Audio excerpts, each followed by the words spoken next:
I'm Sarah Mock, and welcome to Crusonia Conversations, a forum bringing together entrepreneurs, innovators, and experts in ag, food, and health, a group passionate about the fundamental belief that food is health.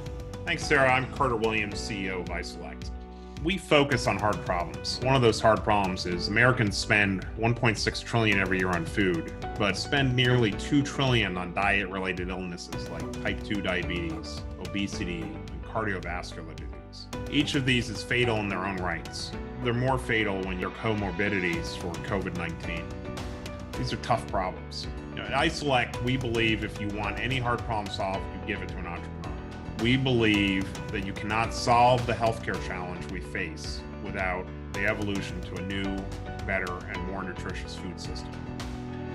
Our work at iSelect and the broader work we're doing with Crusonia is focused on bringing the right people together to make this happen, to affect the change, to bring entrepreneurs forward, large corporations, healthcare systems, and patients together to make real progress, to solve the problem associated with healthcare, to introduce better food, to make it so that food and health are combined as a solution to improve our quality of life. Our hope is that results are measured not only through the traditional financial metrics, but through a fundamental and positive impact on reversing the footprint and impact of diet-related illness.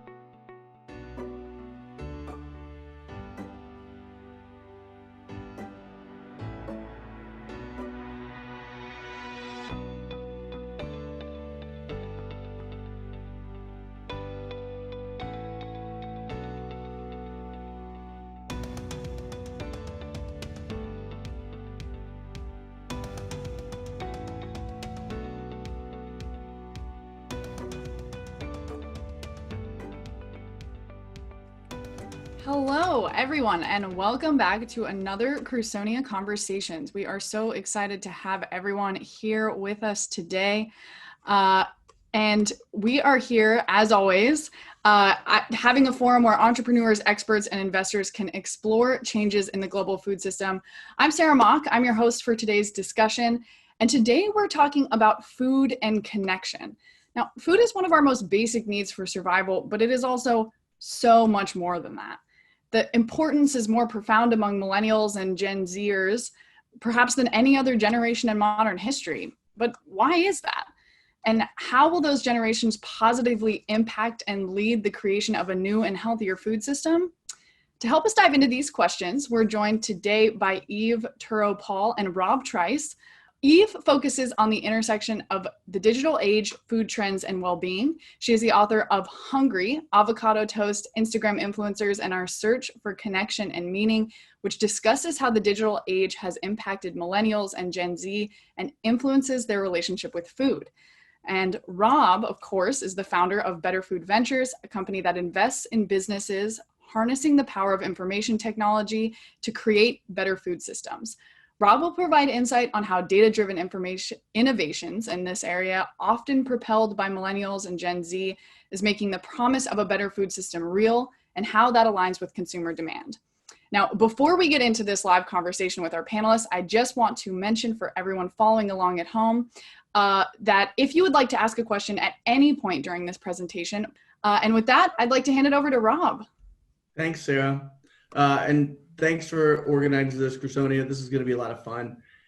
Eve, I'm going to throw you a curveball. I was thinking about this over the weekend that the first time you and I met was the first time you had ever actually spoken to an audience about your first book. It was over summer of 2015, I think, right? Yes, it was the summer of 2015. Yeah, and actually, I think Tim West, who's also on, he was one of the people who was coordinating that. That's exactly right. Yeah, you've been a core part of my career since its infancy. So thank you, Rob. Yeah, certainly. So for those who have not read Generation Yum, do you want to just kind of distill that first book, and maybe even give a little bit of background about why you wrote that first book? Yeah, for sure. So I started off my career doing the traditional food writing things like restaurant reviews and recipe development. I worked for Mark Bittman for a year, who was the New York Times food writer for about 25 years. But I am a millennial. I graduated from college in 2009.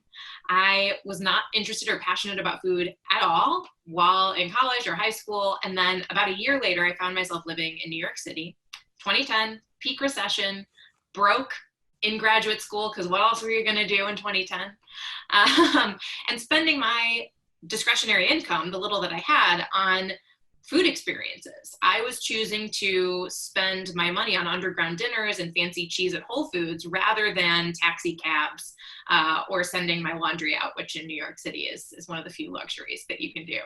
And I really started to ask, well, why? Why is it that not just me, but those around me we're doing the same things? Why this generation that are the guinea pigs for our lives tethered to screens, this digital generation, why are we turning to these analog activities? Why are we watching the Food Network? Why do you want to watch somebody on TV cook something that you're never going to eat? And I became completely obsessed with this topic.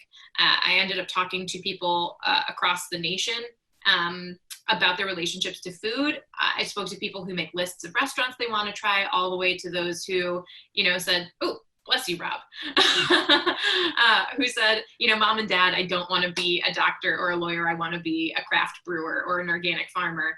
And then I talked to the leading luminaries in the food scene. I had the pleasure of speaking with Anthony Bourdain and Mark Bittman and Marion Nussel, those who have been in the industry for a while, and asked, what do you think's going on? Why do we have this young food movement? And that became my first book, Generation Yum. But the more I dug into this subject, the more fascinated I became. I've now been studying it for basically a decade.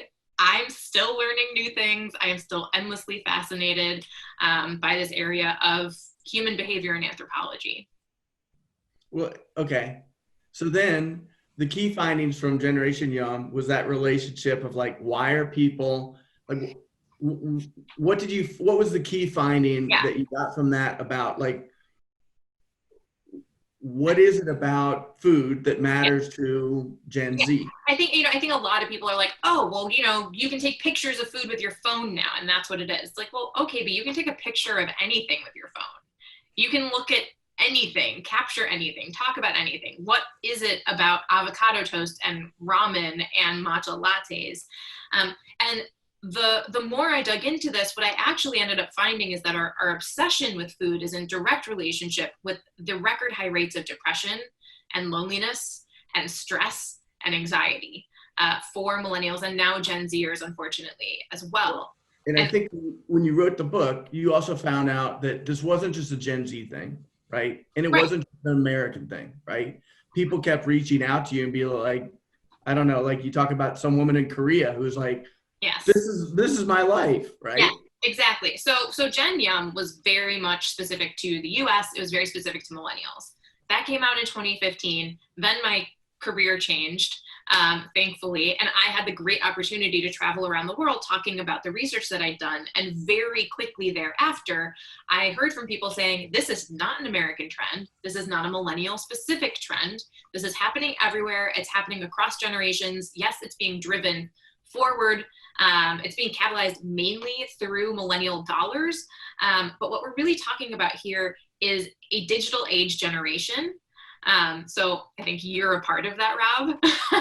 There are many Gen Xers, baby boomers, who feel and act like quote unquote millennials when it comes to their food behaviors. But yes, I had the great opportunity to present some of my work when I was at Google in Seoul. And this young woman came up to me after the presentation and she was like, what you were talking about is so me. How did you know that was so me? Sidebar, she's still a really good friend of mine. This young woman, her name's Yoonji.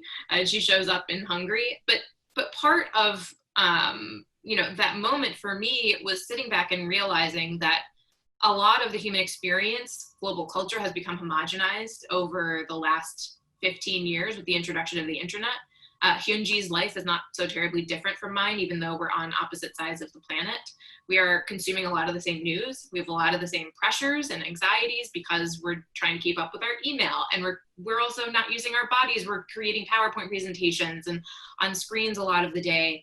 And those commonalities are driving commonalities as well in food culture around the world.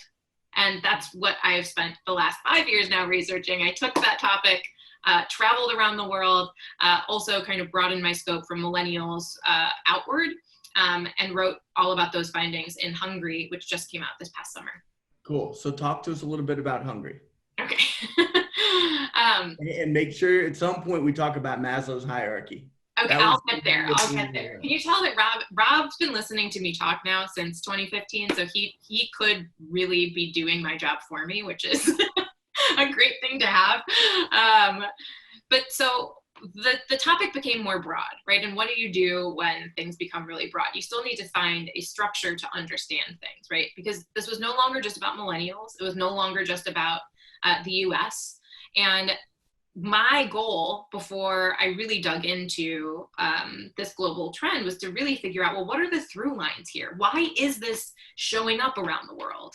And what I landed on is that because food is being used as a coping mechanism, it drew me into the world of well-being. Because the question is, what is it that we need to feel well? And what is it about our current environment that makes us feel unwell? And how are people using food as a way of mitigating those rising rates of depression, loneliness, anxiety, etc. And a lot of that really boils down to the structure of Maslow's hierarchy. So for Hungry, I started with Maslow, but I ended up actually doing a pretty in-depth analysis of well-being philosophies, not just in psychology, but also in religion, in psych and anthropology and sociology. And it was really interesting to map out all of these different theories, from neurologists to Buddhists to, Maslow from the 1950s.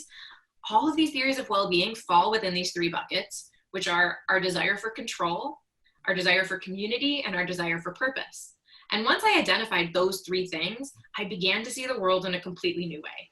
And so Hungry is broken up into those three sections, and I map out how the biggest food and lifestyle trends globally over the last decade are all a reaction to one of those core human desires. Hold on. Let's go double click on control, for instance. Like, what are we talking about? We're talking about food decisions and control. Yeah. Give us a couple examples. So all of us have an inherent desire for safety and control, right? This is evolutionary. We all need to feel like we're going to make it to tomorrow. When it comes to food specifically, or actually, I'm going to make it more broad than that. When we feel as though we're out of control, we want to find structures, ways of feeling more in control. So I think today is a great example, right? Who the heck feels like the world is in control? I think a sense of chaos is at an all-time high. Unfortunately, a sense of chaos was already really high prior to COVID. And so we have been seeing over the last decade, actually, reactions to that in people trying to categorize things, saying yes and no, the rise of restrictive diets. We are seeing people say no to products that they don't understand. The GMO movement is a big part of this. I've heard from so many people who say, oh, why do you millennials, you don't trust science? And once I was able to really dig into this, what I realized is the rejection of GMO, it's not about the science at all. It's about a lack of understanding of the science. And when things are crazy and chaotic, we don't want things in our sphere that we don't understand. We want to grasp the simple things, the transparent things. A lot of these keywords that have come up over the last decade are people just trying to feel like they're back in the driver's seat. Can you just very quickly talk about the Italian study, Yeah. the pro-GMO labeling? Yeah. So this was one of the most surprising findings during what I would say is kind of like a lit review that I did of all of the research around consumer behavior, consumer choice, and genetic modification. And one of the studies that I came across, and granted it's a small study, was from a region in Italy where the researchers decided to first evaluate people's attitudes around GMO, which was by and large reflective of the general public, which is largely anti-GM. But then they tested this theory that genetic modification, the rejection of it, is mainly about access to information. And so what they decided to do was label foods this contains GMOs. And they then tested whether or not people would be more likely to purchase that product. And what they found is that people were more likely to purchase the product that said contains GMO. Now, Why would that be? There's actually some really great language in the report from the researchers that's like, just to clarify, this does not actually indicate anything different about the product, but to a consumer, if a company is willing to say this contains GMO, it makes people feel at ease because they are in the driver's seat. They know what it is that they are buying. There's full transparency. They are empowered with that information. I also think that there's this attitude that if someone's willing to tell you what's in it, that it can't be that bad, or else they would try to hide it. So yeah, I mean, there's just tons of interesting findings along those lines. Cool. Anything else on control, or should we move on to community? We can move on, and if people want to ask questions about it later, I'm happy to answer them. All right, let's talk about community. Yeah, so prior to us all being on house arrest, we were actually already suffering from the highest rates of loneliness on record, globally. Huge rates of loneliness, which is, you know, ironic in many ways, considering this is the era of social connection, of social media. And a lot of the big trends in food and lifestyle over the last decade have been these efforts to reconnect people with what matters. And sometimes it's in ways that don't really work. Sometimes there's, you know, structures put in place that are helping us find our communities. So for example, for the book, I actually went to a vegan speed dating event in New York City. It was super interesting to meet these individuals who are trying to find someone to love that had the same value system as them. But it really took me down this path of exploring how diets have become really kind of like the millennial form of religion for a lot of people, a way to find others that have a similar value system. And sometimes the desire for community is far more simple than that. It's, especially right now in the midst of COVID, it's logging online for a cooking class. It's sharing recipes with other people. It's just finding ways to connect that feels real, that feels honest. And that in many ways is the antithesis to a curated social media feed. People are learning that you can't create real, lasting, meaningful connection through social media. You have to look people in the eye. You need to support one another. You need to have creative exchanges. You need to pat one another on the back. And food has been a great mechanism for doing that up until this current moment, but I am expecting, especially restaurant culture, to come back pretty strongly after.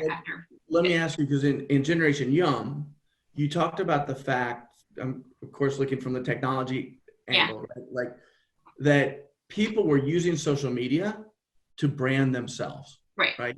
And that, you know, I'm taking pictures of my vegan meals to show that I'm a vegan, right? Or that I'm keto, right? And it was a way for me to kind of wave my flag and search for my community. How are you reconciling that with what you're saying about like more substantial relationships than just my cool Insta photos? Okay, so this is actually part of what I do look at in the book. Some people are using food to connect with other people in person. So for example, shared community tables at restaurants, shared plates, a lot of different, you know, the vegan speed dating, for example, where you're meeting people in person. But a lot of this kind of connection community building has also happened in the virtual space, be it following an influencer who's like kind of like a wellness guru. That for a lot of people creates that sense of connection, even though it's not really a real connection. In many ways, it's a double-edged sword, using food in this way for community building. Sometimes it fulfills us. Sometimes it really leaves us feeling quite empty. In this current moment that we're in, though, it's super interesting because prior to COVID, I genuinely believe that most of us have all used social media as a way to brag. It's a way, it is self-promotion. That's really all it is. Now that we are all going through this moment of collective suffering and collective grief, I think social media has become a friendlier place. I know that some people don't agree with me, but think about the weeks when quarantine began. What were the big trends? It was banana bread and babka and sourdough and people giving one another tips. We all of a sudden didn't really have anything to brag about. What were you going to say? Ooh, I scored the last thing of Clorox wipes. I mean, like, there really wasn't anything to promote other than your ability to perhaps share tips and tricks with other people. I'm not terribly optimistic that that kind of friendliness is going to continue once we're out of this crisis. But it does show the potential here on social media for kind of that more supportive community building. But that's by and large not exactly what's happened in the food space up until now. Yeah, I was just as an aside, I was on a call last night with some folks on a board that I'm on, nonprofit board, and we had our little Brady Bunch Zoom photo of all of our photos. And the executive director said, "Hey, this is going to be a rough couple weeks. Let's just make sure that we reach out to each other on Zoom or what have you. We can't do it in person, just to look after each other, right?" And I think that's a little bit of what you're talking about. So maybe can you kind of talk a little bit about, I don't know what the word is, the desperation, the loneliness, the despair, and some of those crazy numbers that you talk about in the book. Prior to COVID, the former Surgeon General, Vivek Murthy, was already saying that loneliness was going to be the next health crisis after obesity. Loneliness has both mental and physical implications for our well-being. I think that this is going to be obviously another pandemic that is accelerated considering the current situation that we are all in. But what better way to connect with people than food? And again, prior to this, like Canada had a whole campaign about eating with your neighbors. The UK they hired a minister of loneliness. There are all of these different programs that are put in place that are trying to get people to sit back down with one another and share a meal, because it's such a great way of facilitating meaningful connection with others. I am still very optimistic about our ability to use food not just to connect with others online, but also to connect with our local community, with our local ag community, with our local restaurateurs, talent, neighbors, even if it's going to be online through a way of connecting with our heritage, learning about ways of cooking that perhaps our grandparents or great-grandparents took on. Food is a magical thing. And I'm not sure that there's enough conversation really about just how powerful food can be, the food experience can be, in returning us to and reminding us of the things that are core to our humanity. And I think in many ways, this moment of crisis is forcing people into that relationship. I was on a call yesterday for the Smart Kitchen Summit, and we were talking about the fact that families are cooking lunch together and eating lunch together at home. And are people really going to want to go back to eating like a granola bar at their desk after this? And in many ways, there are positive things that are coming out of this experience, and a lot of it is grounded in food and also our connection to nature.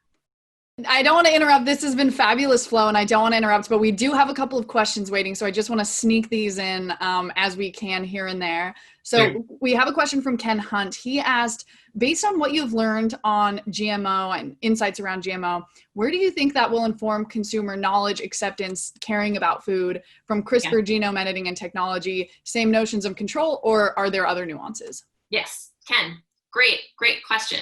So this is something that I have also been very interested in, particularly over the last 5 years, right? As terms like synthetic biology and cellular agriculture and CRISPR started to show up more and more often. And I think that if we just look at the non-GMO movement, or really GM, let's just look at GM and the way that Monsanto in particular introduced GM to the public versus the Impossible Burger, right? Both of those products I use GM, but they're being accepted in a completely different way. The public response is very different. And that is because the approach of the company was also very different. Impossible has been front and center this entire time, saying, this is our product, here's what's in it, here's how we are creating these things in a lab. Do you want to learn more? Here's a Q&A with our founder. It has been transparent, at least as transparent as it can be. They have invited people along on the journey. There's something brave about putting out kind of like an initial version of a product and then following up with it. It makes people feel as though they are a part of this brand community. They are involved in that process. They've asked for feedback. It is a completely different approach than putting something out into the market and saying, it's good for you, just trust us. And when there is record low rates of trust in others in general. Putting something out there and saying, just trust us, it's not going to work. And so, I think the other really great example here is Perfect Day. They are using synthetic ag to create ice cream and milk. So they're actually genetically modifying yeast, which then create the casein protein. Rob, you might know the detail of this better, but they put out a limited edition run of their ice cream last year in San Francisco, and it sold out in like 3 hours or something. Right. So again, like, my findings are not that people today are scared of science or don't trust scientists. They are scared of other people's intentions, and they do not believe that companies or the government have their best interests in mind. And so I'm going to chime in here. We've been talking about the fact that we need to get out ahead on CRISPR and have that dialogue and do the not a PR marketing blitz, but an authentic dialogue to really understand what is the appropriate use. Jennifer Doudna has basically said, the genie is out of the bottle. And it's not going back. I don't know of a large scale conversation that is happening. I'm hoping that we can have that so that we can avoid the GMO debacle and not do a 2.0. The opportunity is there, but I've been hearing this about, we need to have this conversation for about 5 years, and it's not coming about. Yeah, and I mean, Rob, to your point, it's not like tech is going to slow down in terms of its integration and application in our food system. So we collectively in the food and ag community need to be working together to approach the public in a way where people are not going to be scared, but instead feel invited into the conversation. Eaters are a part of this ecosystem. No product or technology is worth investing in, is worth applying, if the end eater doesn't want it, right? Because that whole ecosystem will just come to a halt without them. And so I think it is about thinking about your end consumer, your end eater, as a critical part of your business plan. Right.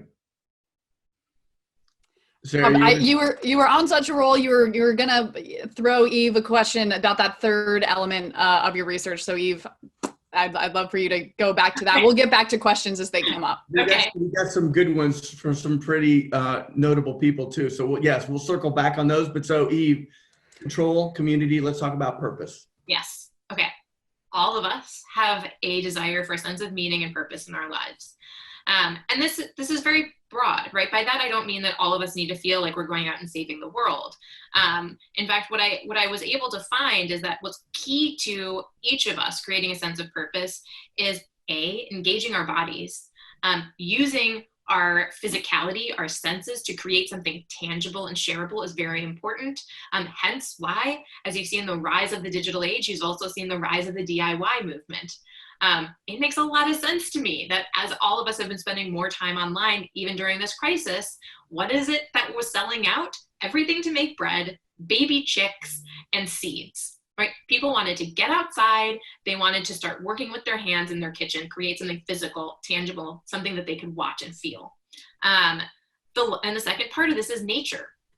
I honestly didn't understand the power of nature to influence well-being until I wrote this book and did all this research. And it continues to actually be it's my favorite part of the book. It's my favorite part to write. It was my favorite part to research because I was just excited and dumbfounded and thrilled by the way that our bodies as human beings are so innately and intricately tied to the land.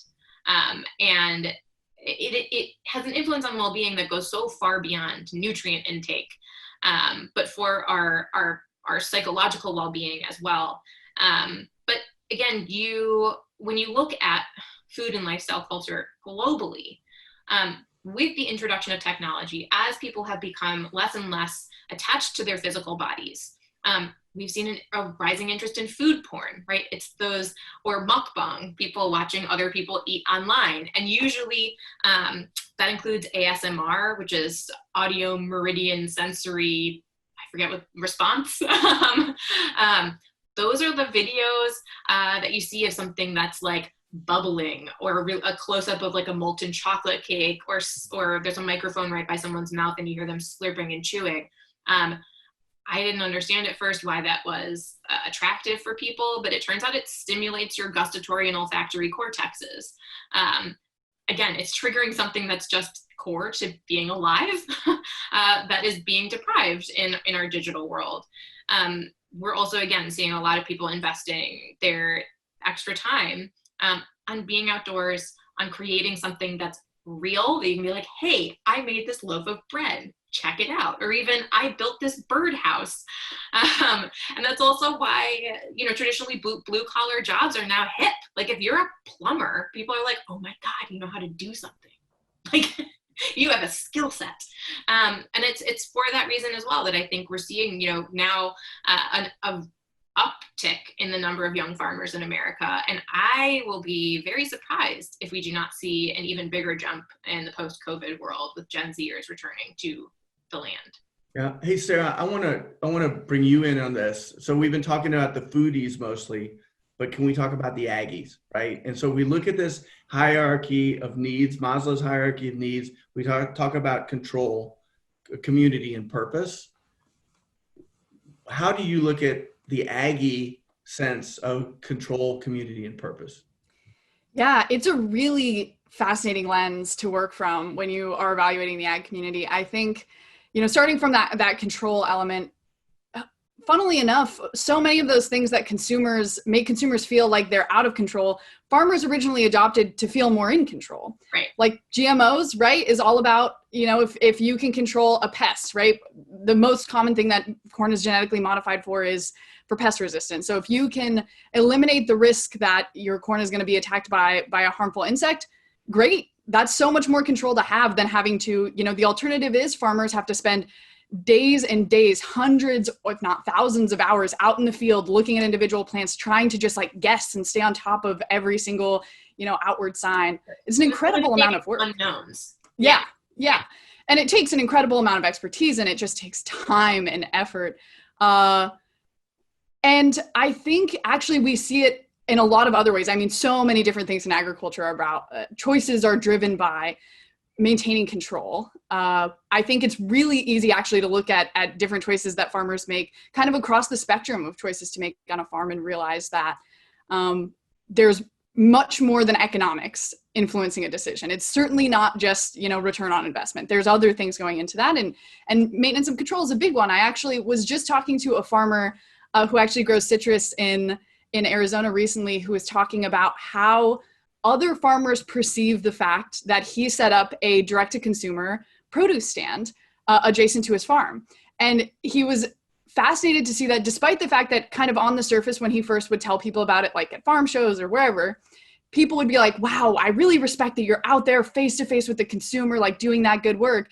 And then like they would kind of like turn to whoever else was in the conversation and say, like, that's not really farming.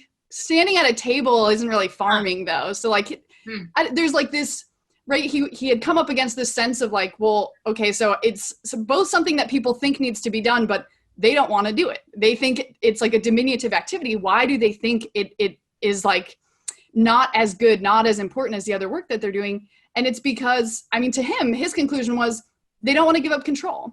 Having to be face-to-face with your consumer, with your customer is, for everyone who went back to the farm or who went to the farm in the first place to be their own boss, the customer is always right. You're not the boss of your customer. You have to be face-to-face with them and respond to their needs. And it's a negotiation. It's all these things that you're talking about, right? It's participation, it's transparency. When that gets taken away, that becomes very hard for people whose motivation to enter the field was to be their own boss, was to not have to answer to anyone, was to be able to get to make their own decisions and not have to take in other people's thoughts and feelings into account. That's so interesting. Yeah. And Rob, I know that you want to get to this point, so apologies if I'm jumping there too soon. But the current works, I published this book this summer, and meanwhile, while finishing the book, I launched a nonprofit and had a baby. I don't recommend doing all three at once. But the nonprofit's called the Food for Climate League, and what we're doing is essentially using this structure of control and community and purpose and saying, listen, the current food and sustainability or food and climate narrative, we've gotten it all wrong as an industry. It's exclusionary, it's elitist, it's leaving a lot of people out of the conversation, farmers being a big, big part of that. And our thesis is that sustainable behaviors, sustainable ways of living and eating can meet our desire for control, for community, and for purpose.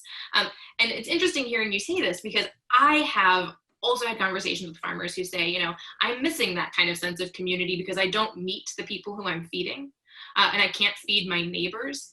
Do you think that there's a way to reconcile that loss of control and that desire for community by, in a shift? If, let's say, as a society, we are going to have to reward and encourage the farming industry as a whole to take on new sustainable farming practices. Do you think that there's an incongruence there, or is there kind of a resolution that you see? So I want to jump in here because the purpose, the mission of farmers has been really important. And you go and talk to farmers, and they feel like they've been given a God-given skill to feed the world, to feed the country. And I think if you look at that, the vitriol that comes from foodies who don't understand farming, there's been a shift, and where we have historically put farmers on a pedestal for the service that they provided. Now they're coming under attack, and I think a lot of them are really questioning, why is this happening? And then at the same time, foodies, or those of us who eat food, didn't really want to know where our food came from a decade ago. Now we want to know everything about our food. And we're in this awkward teenage transition of trying to get to transparency, right? And I think, Sarah and Eve, I think the question is, and you're kind of alluding to this, is can we realign purpose and reestablish a community of foodies and Aggies around sustainability? Yeah, I'll say one thing, and then I'm going to circle back around and we're going to ask some of these questions from our great participants. Thank you guys for raising your hands. But Eve, to your question, I think that misalignment is a little deeper than we often want to talk about, because I think it's a misalignment between what we want farmers to be and what we think that farmers are, which sounds like you're splitting hairs, right? But it actually is really important. So when you imagine, like, 1 out of every 3 people I've ever met wants to, or has some kind of fantasy of like becoming a farmer one day, of retiring to a farm, of starting a farm, of like, maybe one day I'll just quit my job and I'll farm. Yeah. Why do you want to do that? Why is that part of your fantasy?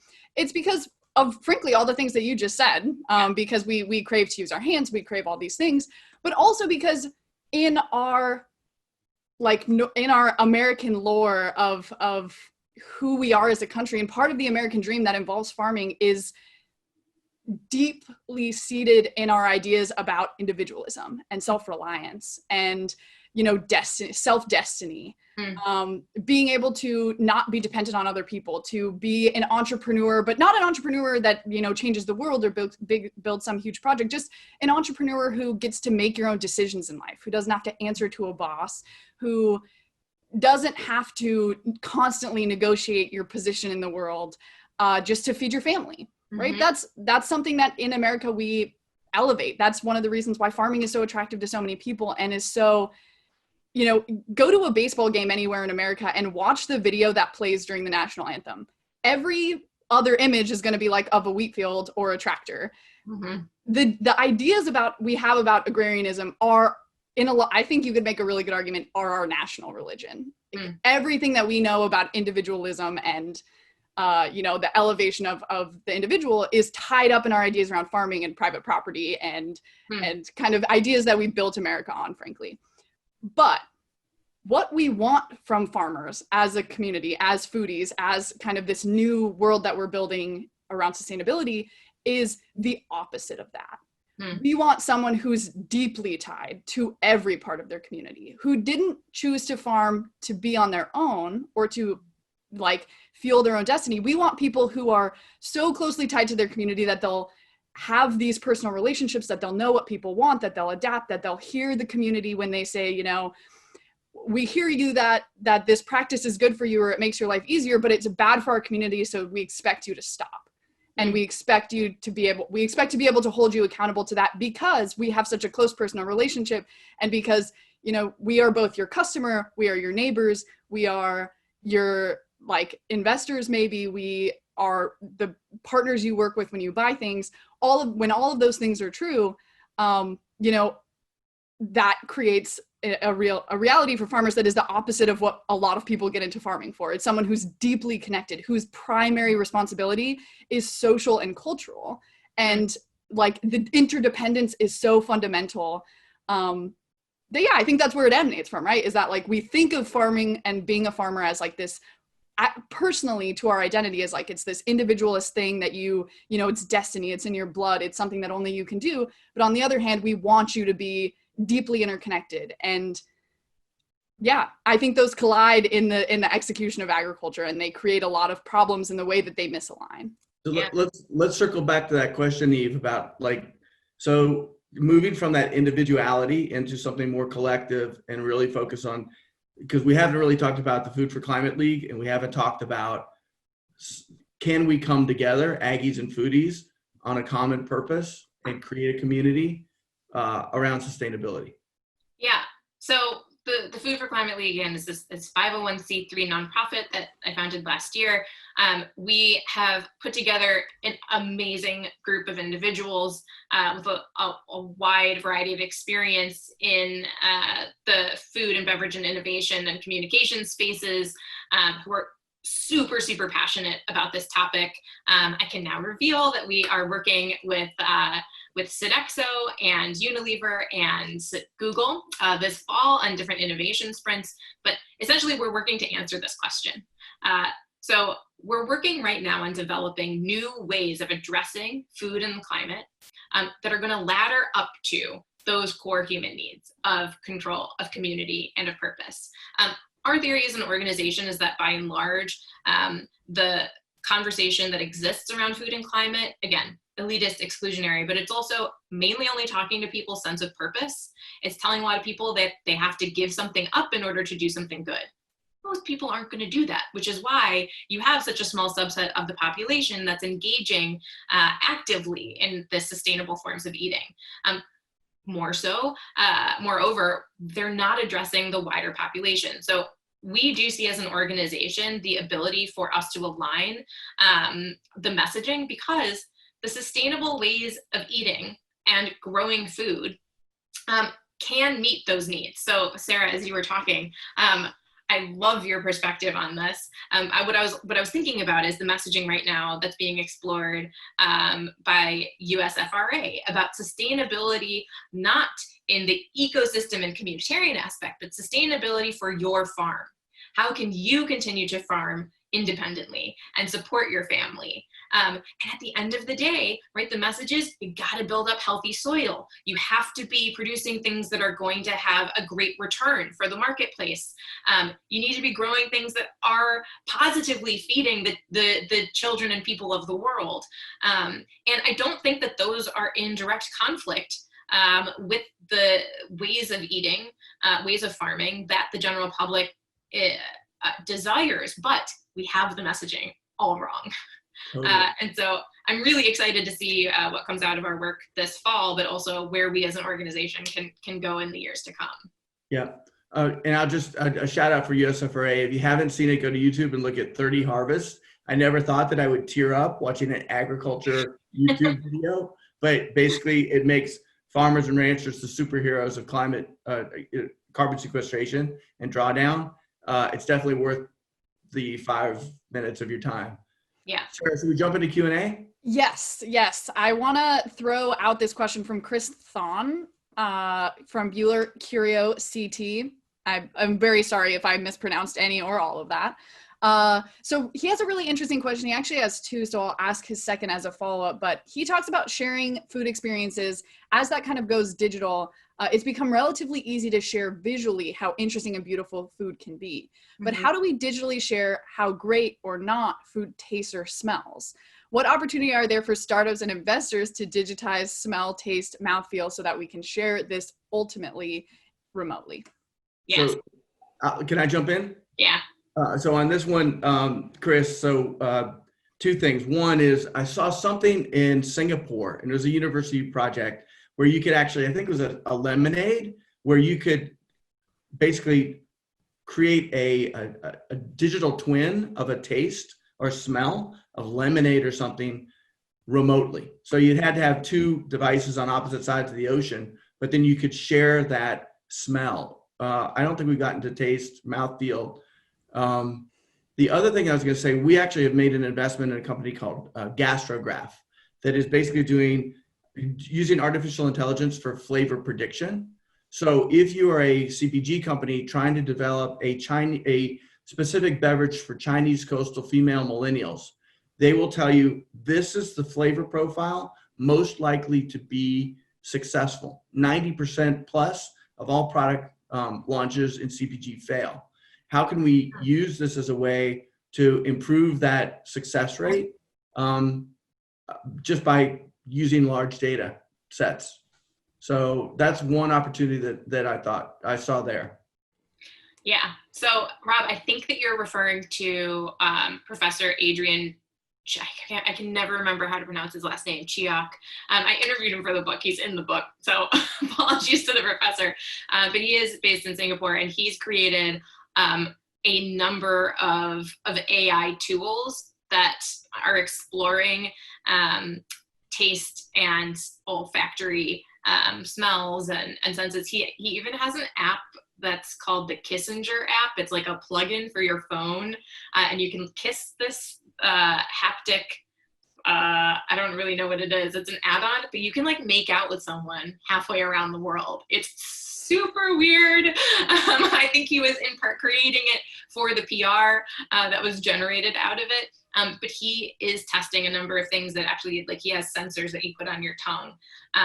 He has a system where they were trying to emit smells from your phone from a chef in San Sebastian. I do think that there is going to be an audience for this who wants to collectively experience a culinary endeavor. That said, I do think that there's a limit. I think that as the AI avenues get more extreme and more immersive, there is also going to continue to be this return to what's real. And I was having a conversation with someone yesterday about, what is flavor? How do you introduce new flavors and new experiences? And to me, I don't think that we're all going to be sitting down to dinner eating a glass of wine that has been selected for our own individual palates. I don't know how fun that is. I think that that's a part, I think it's taking out an element of the eating and dining experience that we innately find to be pleasurable, which is the sharing of something. But if that AI technology is going to allow us to share in an experience with others, I think that it's definitely something that's going to be generating interest. Let me tag in Tim West. He has a question about, please speak to the learning journey, which has led to a focus on global sustainability and our collective need to mitigate climate change. And then kind of as an add-on to that, what gives you hope related to climate change solutions? Rob, do you want me to go first on this? You're right ahead. Okay. Tim, you're right. We aren't the only ones who live on this planet. That's why I always, when people are like, we need to save the planet, what I always say is, no, Mother Earth is going to be fine. We are the ones that aren't going to be here. And, some people might be okay with that, and some people aren't. Now that I'm a mother, I definitely go in the bucket of people who aren't. And, I think that there is something that's kind of beautiful, actually, about the fact that tackling the climate crisis is also it also means that it's encouraging us to take on behaviors that are better for our well-being. And I don't think that I really understood that until I did this deep dive for Hungry. But we can walk through just a few short examples of behaviors that people have taken on just during the COVID-19 pandemic. Wasting less food. It creates a sense of control. It creates a sense of authority. We are stretching what we have at home, to not go to the grocery store that often, but also to save money, to save product. But it creates a sense of empowerment. That is the most effective thing that we can do to combat the climate crisis. The other thing that we're doing is we're reconnecting with what's local, what grows locally, what talent do we have locally. There's an exploration of the biodiversity of where we are. That is pleasurable and fulfilling to us on an emotional level. And yes, it's also really great for the planet. Same for spending time outside, learning to grow things. Even sticking your hands in rich soil, I learned has, it has the same impact as an antidepressant. If you have healthy soil, there are, it's called mycelium vaccae, that's released. And, it's really interesting to hear testaments from farmers about the difference in attitude if you're working in a field with healthy soil versus non-healthy soil. We evolved to live in harmony with this planet. And it does make me hopeful, because I think that the solutions on the eater side through food for addressing the climate crisis are not just good for our physical health. It's not just good for our ability to continue living on this planet. It's also good for our emotional well-being. And at this period in time, again, with the record high rates of depression, anxiety, loneliness, and stress, I see an avenue for encouraging these climate smart eating behaviors without even bringing up the climate, but that are addressing these emotional ailments head on.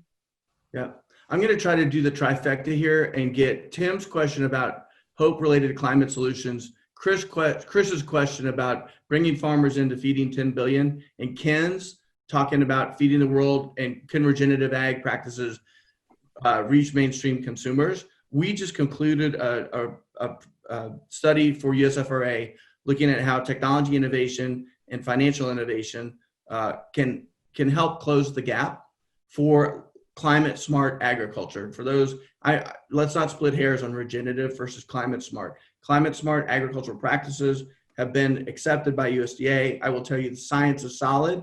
What's missing is locale specific production practice information, best practice information. But we're getting there. Just yesterday, Google X just put out this mineral platform. We need to go collect better data from the field and connect that with large data sets so that we can accelerate the solution. And then also the work that Eve's doing with the Food for Climate League, we need to message this out to CPGs, to producers, to consumers on why they should care. Why is what we're doing valuable? What farmers are doing is valuable to them, and we need to get aligned on that. And to Eve's point, Ken, if you look, we're already wasting a third of the food that we produce, right? So there are ways that we can go make this, and we're going to be forced to make this happen. Chris, you talked about there's only 5% extra arable land, but if we decrease the food production, the food waste, we can use the land that we have. The other thing is we're continuing to get more and more productive on yield, as everybody knows. We need to balance that out with sustainability. So there's a way that I am optimistic. I mean, can you believe that there's actually a movie on soil health trending on Netflix? 5 years ago, I would not have, again, it bashes conventional agriculture, but the reality is that soil is sexy, and that would not have been the case 5 years ago. Yes, snaps. Awesome. Well, Eve, I'm going to push Ken's question back to you just for our last couple of minutes to ask you, can regenerative ag practices, even organic, feed the world and reach mainstream consumers, not whole food shoppers' needs on price? Yes. Listen, there are a number of reasons why regenerative organic produce is priced the way that it is. And in large part, it's because we have a system that has encouraged it, that's rewarding farmers who are not farming in that manner. And I think that, I honestly think that Rob could probably answer this more directly, but I can talk from the consumer behavior standpoint. I have often heard from individuals in big food that, quote, poor people don't want to eat organic. This is not true. And unfortunately, there actually isn't a ton of consumer interest data of low income communities because, those in the industry don't see those individuals as moving the needle in terms of sales. But the evidence that is out there shows that all of us have the same core human needs. All of us want to be safe. We want to live healthy lives. And the reasons why organic sales are kind of stable in some ways. I mean, it's still going up, but where they are is because that organic produce is inaccessible or unaffordable to so many different people. Part of, I think my personal mission is through the Food for Climate League, one of my goals is to show how we can democratize the sustainable food movement. And I'm just going to give kind of, a really brief example. Most folks do not think of minorities as those who are leading the sustainable food movement in the US. Most of the campaigns and products are geared towards what I call the 3 Ws, which is white, Western, and wealthy. But if you look at the percentage of vegan eaters in the US, it's 3% of Americans are vegans. When you look just at African Americans, it's 8%. African American community is leading the plant-based food movement, yet they are not receiving any attention from the industry. There is so much potential out there to be engaging individuals who are outside that 3W demographic in this way of eating. But we need to make it accessible. We need to make it affordable. And above all else, we need to make the language and the messaging around this relevant to more people's ways of living. Absolutely. And I'll get off my soapbox. No, we love it. Well, we are coming up on the end of our time here. We are so excited to, again, have Rob Trice and Eve Turow-Paul join us today. We want to offer both of you a big thank you. We also want to thank a couple of other people who made today's conversation possible, including iSelect Fund, our partners Benson Hill, a partner of the Community Foundation of Greater Memphis, Cushman & Wakefield Commercial Advisors, EY, United Health, and Methodist La Bonheur Healthcare. Crusonia Conversations, I just want to let you guys know, are free to attend, but unfortunately not free to produce. So please consider donating to the Crusonia Fund. You can do that at crusoniaonthedelta.org, or you can click on the donation link in your follow-up email. If you're looking to revisit today's conversation or to keep the Crusonia conversation going, especially for folks who maybe didn't get your answers or your questions asked right there at the end, please follow us on LinkedIn, Twitter, YouTube, and most importantly, Crusonia has an insanely active Slack channel.